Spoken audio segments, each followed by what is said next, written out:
이 땅 위에는 참 많고 많은 교회들이 있습니다. 도심 한복판에도 있고, 저 산골 오지마을에도 있고, 저 외딴 섬에도 가면은 우리나라엔 곳곳마다 교회가 있는 게 참 복이에요. 우리나라에 약 6만여 개의 교회가 있다고 합니다. 대구에도 1,500개 이상의 교회가 있고요. 우리 교회가 있는 이 대구 칠곡 지역만 하더라도 160개가 넘는 교회가 있습니다. 지금이야 교회라고 하는 말이 너무 흔히 불리고 있지만 사실 지금부터 150년 전까지만 해도 교회라고 하는 말을 들을 수가 없었어요. 이 땅 위에 교회가 들어선 건 이제 130년 남짓밖에는 되지 않습니다. 자, 이 한반도 땅 위에 이처럼 이제는 수없이 많은 교회가 들어섰고, 그 교회가 많은 시대에 오늘 우리가 살고 있다는 것은 엄청난 복인 줄로 믿습니다. 차를 몰고 이렇게 가다가 그래도 예배당이 곳곳마다 있으면은요 참 반가워요. 밤에 길을 걷다가도 예배당 빨간 십자가에 불빛이 들어와 있으면 그렇게 반가울 수가 없습니다. 자, 성경에 보면 하나님께서 세우신 중요한 두 개 기관이 있어요. 그것은 바로 가정과 교회입니다. 가정을 하나님이 세우셨고 교회를 예수 그리스도를 통해서 우리 하나님이 세우셨습니다. 자, 그런데 여러분, 구약의 첫 번째 책이 무슨 책입니까? 창세기죠. 창세기 초두에 보면은 하나님이 아담 하와를 짝지어 결혼시키시고 가정을 세우시는 장면이 소개되고 있습니다. 그리고 신약 책의 첫 번째 책이 어떤 책입니까? 그것이 바로 마태복음이잖아요. 마태복음 16장에 오늘 읽었던 본문 말씀을 통해서 교회라고 하는 단어가 처음 등장을 합니다. 이 땅 위에 예수님께서 내 교회를 세우시겠다고 선언하시는 내용이 오늘 본문에 나와 있어요. 자, 우리 인간들이 정말로 하나님의 복을 누리려고 한다면 가정과 교회를 소홀히 하면 안 됩니다. 하나님 가정을 통해서 복을 주시고 교회를 통해서 은혜를 주시는 것을 믿으시기 바랍니다. 자, 그래서 우리는 가정에서 육신의 안식을 누릴 수 있어요. 교회 와서 내 영혼의 참 안식을 또한 누릴 수가 있는 겁니다. 그래서 우리가 행복하게 살려면, 정말로 우리가 만족하게 살려고 한다면 우리가 가정과 교회를 중요시 여기는 그런 마음가짐이 필요합니다. 근데 오늘날 가정이 물질 중심이 되면서, 그래서 가족들 간에 갈등이 일어나고 계속 깨지는 그런 가정들이 참 속출하고 있는 것이 참 마음이 안타깝습니다. 오늘날 교회가 하나님 중심이 되지 못하고 사람 중심이 되면서 그래서 교인들 간에 갈등이 생겨지고 그로 말미암아 분열되는 그런 교회를 바라볼 때 참 마음이 역시 아픕니다. 여러분, 그래서는 안 되겠지요. 건강한 가정이 되려고 한다면은 가정이 따뜻한 사랑으로 엮어져 가야 될 것입니다. 건강한 교회가 되어진다고 한다면은 정말로 하나님 중심이 돼서 바른 믿음으로 여러분 엮어져 가야 될 줄로 믿습니다. 무엇보다도 중요한 게 뭡니까? 가정이 가정다워지려고 한다면 가정의 호주가 하나님 되심을 인정해야 됩니다. 교회가 교회 되려고 한다면 이 교회의 머리가 우리 주님 되심을 인정해야 될 줄로 믿습니다. 이 땅에 참 많고 많은 교회가 있지만 우리 하나님이 이렇게 내려다보셨을 때 하나님 앞에 인정받을 만한 참된 교회, 하나님이 그 예배를 기쁘게 받으실 만한 진정한 교회는 얼마나 될까요? 우리는 알 수 없지요.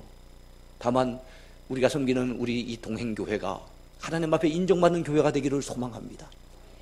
정말 하나님을 기쁘시게 하는 건강한 교회가 되기를 갈망합니다. 우리가 그런 마음으로 교회를 섬겨야 될 줄로 믿습니다.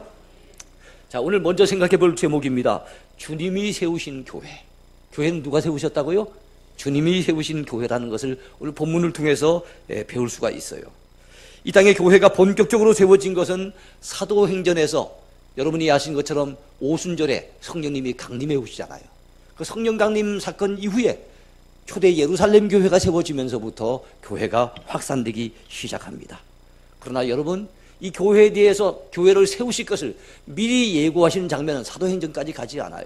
오늘 본문인 마태복음 16장에서 예수님께서 내 교회를 세우시겠다고 분명히 예고하셨습니다.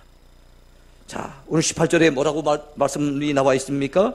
또 내가 내게 이르노니 너는 베드로라. 내가 이 반석 위에 내 교회를 세우리니 음부의 권세가 이기지 못하리라.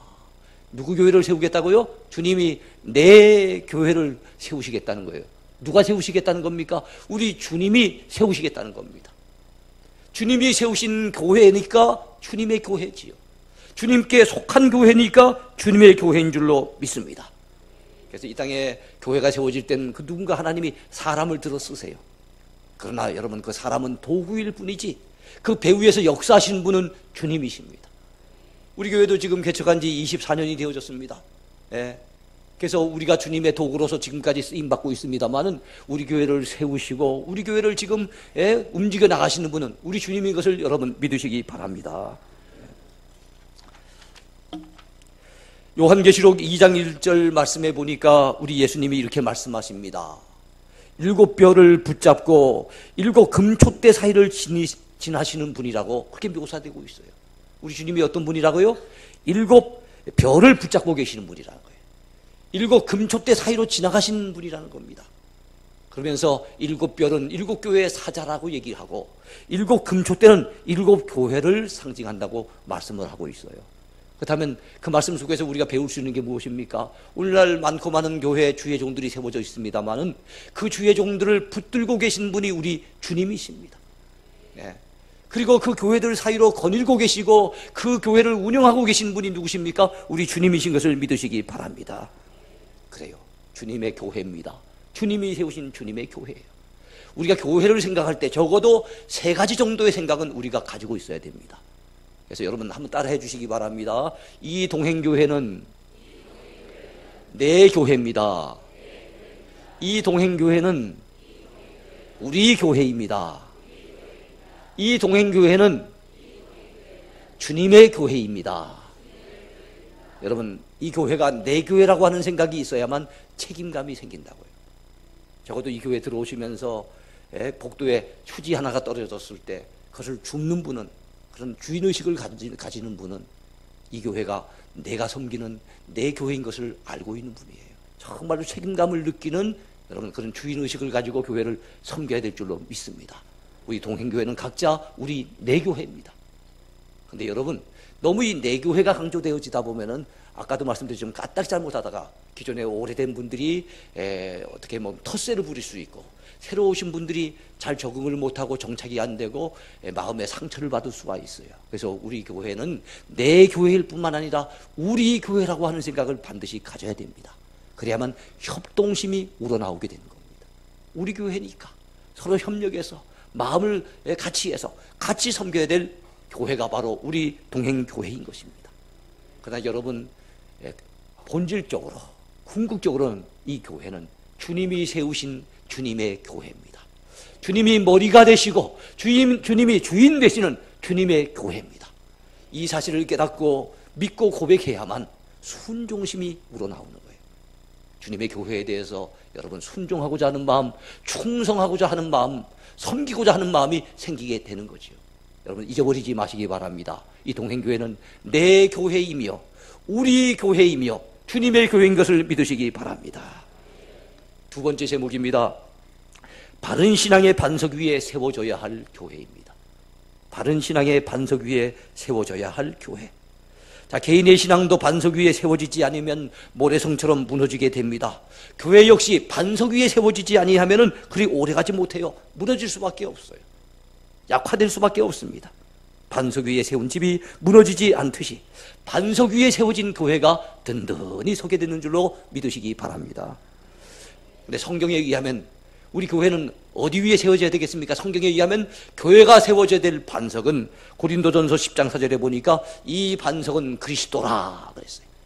예수 그리스도가 진정한 반석이세요. 그러므로 교회가 흔들림이 없이 요동함이 없이 든든히 세워지려고 한다면 예수 그리스도의 반석 위에 세워져야 될 줄로 믿습니다.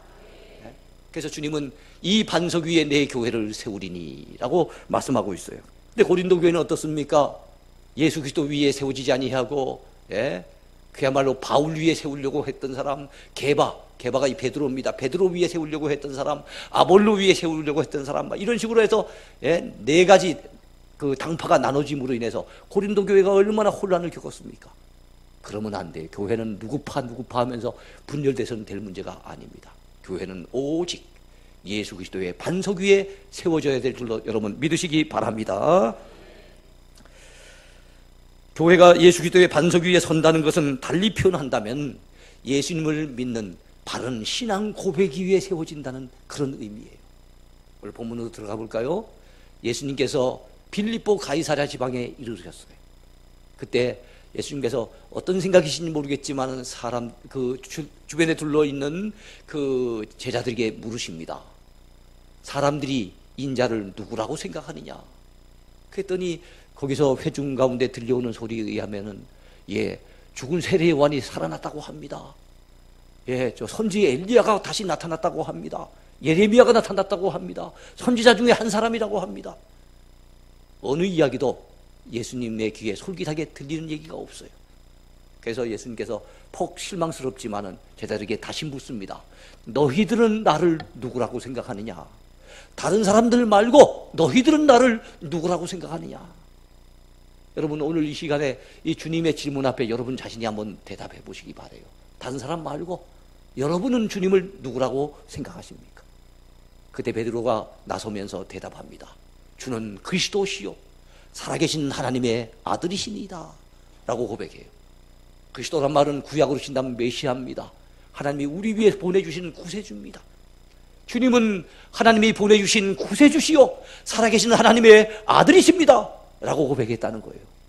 이 고백이 나온 직후에 주님께서 내 교회를 바로 이 반석 위에 세우시겠다고 말씀하신 것을 보면 교회는 바른 신앙의 고백 위에 세워져야 되는 그런 기관이구나 하는 것을 느끼게 됩니다. 그렇습니다. 우리 교회는 바른 신앙 고백 위에 세워져야 될 줄로 믿습니다. 예수님은 정말로 하나님께서 보내주신 우리의 구세주가 되십니다. 살아계신 하나님의 아들이 되십니다. 천하 인간의 구원받을 만한 다른 이름을 우리에게 주신 일이 없습니다. 우리를 구원하실 분, 우리의 구세주 그리스도는 오직 예수님밖에 없음을 믿으시기 바랍니다. 이 믿음 위에 교회가 세워져야만 든든히 세워지고, 이 믿음 위에 교회가 세워져야만 어떤 이단이 침투해도 교회가 흔들림이 없게 될 줄로 믿으시기 바랍니다. 자, 예수님은 베드로의 신앙 고백을 들으시고 난 다음에 주는 그리스도시요 살아계신 하나님의 아들입니다라고 하는 그 고백을 들으시고 난 다음에 바요나 시몬아 내가 참 복이 있구나, 이를 알게 하리는 혈육이 아니요 하늘에 계신 내 아버지시니라 라고 말씀합니다. 그래요, 참 복이 있는 사람 누굽니까? 베드로처럼 주는 그리스도시요 살아계신 하나님의 아들입니다 라고 하는 분명한 신앙 고백을 가진 사람, 복 있는 인생입니다. 왜냐하면 그 복은 자기 자신이 만들어낸 복이 아니잖아요. 자기 자신이 만들어낸 것이 무슨 복이겠어요? 이건 대가지요. 그건 수고의 대가밖에는 되지 않죠. 거저 값없이 받은 것이 복 아니겠습니까? 믿음은 하나님이 주시는 선물이라고 했어요.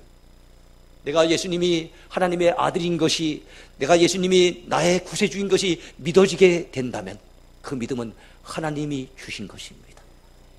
하나님 아버지께서 우리에게 주신 선물입니다. 이 선물을 받은 사람이니까 얼마나 복 있는 사람입니까? 여러분, 예수님이 하나님의 아들이심을 믿으십니까? 여러분, 예수님께서 죄 가운데서 여러분을 건져내신 구세주 되심을 믿으십니까? 그 다음에 이 믿음을 누가 주셨다고요? 하나님 아버지가 주셨어요. 우리는 참 복 있는 인생인 것을 믿으시기 바랍니다. 예수님은 이 고백을 들으시고 바로 그때 처음으로 교회에 대한 언급을 하신 거예요. 내가 이 반석 위에 내 교회를 세우리니 라고 주님이 교회를 세우시겠다고 하시는 것이 바로 그 신앙 고백을 들으시고 난 직후에 나오셨다는 것은 의미심장합니다. 그래서 여러분, 진정한 교회는 바른 신앙 고백 위에 세워져야 되는 거예요. 그 신앙 고백을 소홀히 한다든지 바른 신앙이 아닌 이상한 신앙 위에 세워진다고 한다면 그 교회는 더 이상 주님의 교회가 될 수가 없어요. 그 교회는 이단 교회일 뿐입니다. 여러분, 우리 교회는, 우리 동행교회는 진실한 신앙 고백 위에, 확고한 신앙 고백 위에 세워져야 될 줄로 믿습니다. 세 번째 주제입니다. 음부의 권세가 이기지 못할 교회. 주님이 세우신 교회는 어떤 교회라고요? 음부의 권세가 감히 어찌할 수 없는, 감히 흔들어낼 수 없는 그런 교회래요. 음부가 뭡니까? 성경에 음부가 다 자주 등장해요. 음부는 죽은 사람을 묻는 무덤도 음부입니다. 죽은 사람이 가서 거하는 그것도 음부예요. 특별히 지옥이라는 말을 쓸 때 또한 음부를 쓰기도 해요. 그래서 음부는 죽음과도 관련이 있고 지옥과도 관련이 있고 한 걸음 더 나가면 사탄과도 관련이 있어요.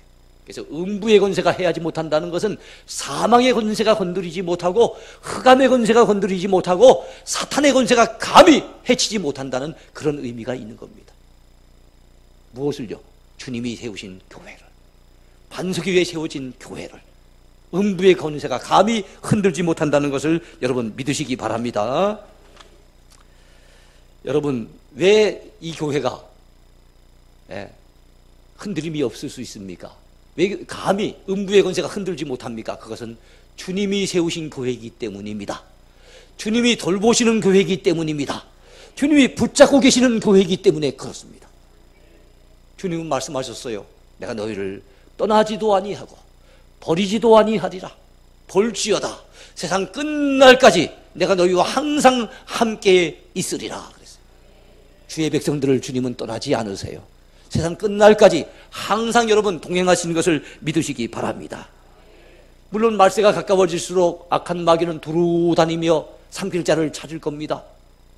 개인 한 사람만 넘어뜨리려고 하지 아니하고 교회도 넘어뜨리려고 마귀는 갖은 수를 다 씁니다.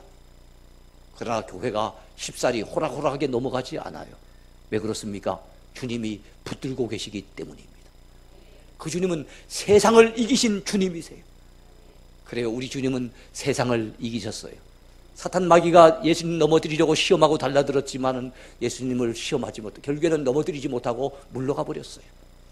십자가에 예수님을 못 박았지만은 예수님은 여러분 죽음의 권세를 깨뜨려 버리시고 부활하심으로 승리하신 주님이세요. 우리 주님은 승리자 주님이십니다. 세상을 이기신 주님이십니다. 그러므로 감히 흑암의 권세가, 감히 사탄의 권세가, 감히 음부의 권세가 이 교회를 흔들지 못할 것입니다.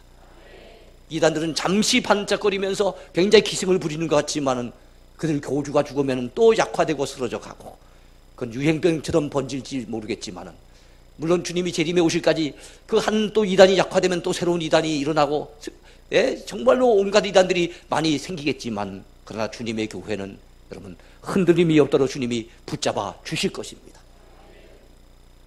마지막 네 번째입니다. 천국 열쇠가 주어져 있는 교회입니다. 천국 열쇠가 주어져 있는 교회. 오늘 본문 19절 초두에 보니까 예수님께서 내가 천국 열쇠를 내게 주리라고 말씀하셨습니다. 땅에서 맬 수도 있고 풀 수도 있는 권세가 교회에 주어져 있어요.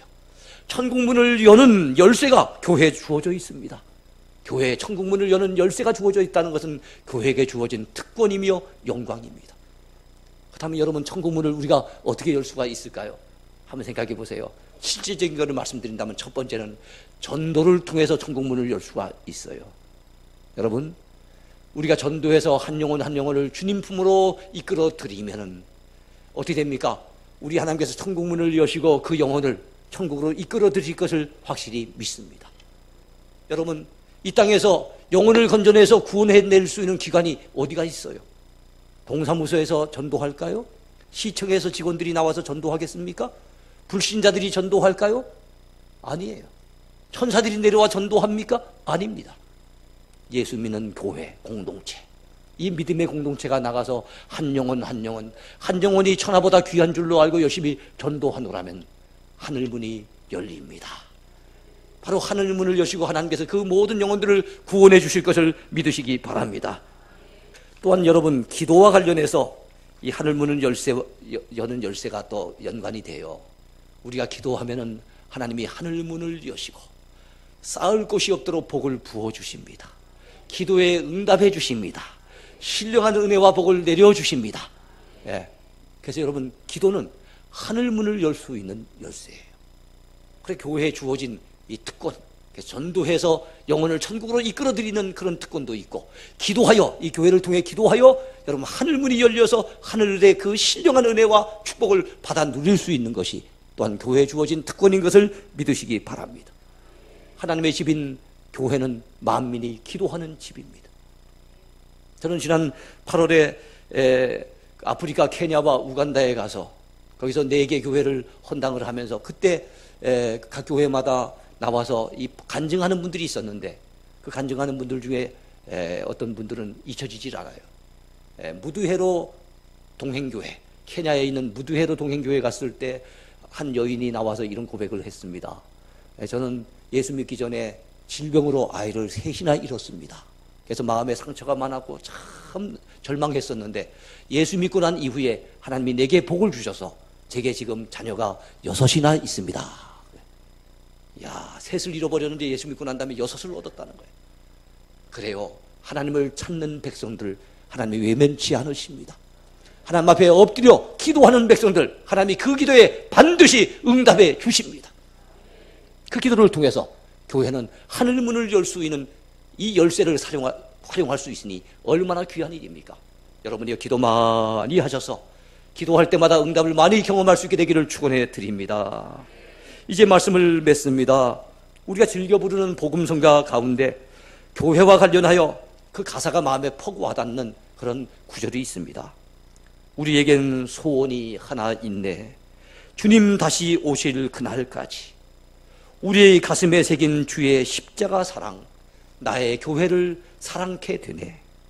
주의 교회를 향한 우리 마음, 희생과 포기와 가난과 고난, 하물며 죽음조차 우리를 막을 수 없네. 우리 교회는 이 땅의 희망, 교회를 교회되게, 예배를 예배되게 우리를 사용하소서. 진정한 부흥의 날 오늘 임하도록 우리를 사용하소서. 할렐루야. 우리 모두는 교회가 교회되게 하는데 주 앞에 쓰임받는 일꾼이 되어야 될 줄로 믿습니다. 우리 교회는 예배가 예배되는 교회가 되어야 될 줄로 믿습니다. 예배를 통해서 살아계신 하나님을 경험하십시다. 예배를 통해서 성령의 충만한 은혜를 경험하십시다. 예배를 통해서 하나님의 임재를 체험하십시다. 그래서 여러분, 예배가 이제는 형식에 그쳐서는 안 됩니다. 주일마다 성수하시길 바랍니다. 주일 낮 예배가 다가 아닙니다. 주일 오후 예배도 여러분 성수할 수 있게 되길 바랍니다. 올해 우리 종교개혁 500년을 맞이해서 내 삶의 개혁이라고 하는 우리 타이틀을 가지고서 우리 교회가 나가고 있지 않습니까? 우리 삶의 진정한 개혁은 예배의 개혁부터 일어나야 됩니다. 예배가 형식에 그쳐서는 안 돼요. 예배 시간이 부담되는 시간이 돼서는 안 됩니다. 1시간이라도 더 나와서 예배드리고 그 예배 때마다 은혜를 사모하고 갈망하고 예배를 통해서 살아계신 하나님을 만나고 그 은혜를 경험하는 저와 여러분 모두가 되어야 될 줄로 믿습니다. 우리 교회가 교회다운 교회로 든든히 세워진다면, 우리 교회에서 드리는 예배가 정말 예배다운 예배로 갔다가 여러분 새롭게 변화가 된다면 우리 교회는 감히 음부의 권세가 흔들지 못할 것이며 주님의 반석 위에 든든히 세워진 멋진 교회가 될 줄로 믿습니다. 건강한 교회가 돼야 될 줄로 믿습니다. 특별히 말세를 맞이해서 악한 마귀가 이단들을 동원해서 교회를 흔들어대는 이런 시대입니다. 이런 시대에 우리 교회가 흔들림이 없으려고 한다면 바른 신앙의 고백 위에 든든히 세워져야 될 줄로 믿습니다.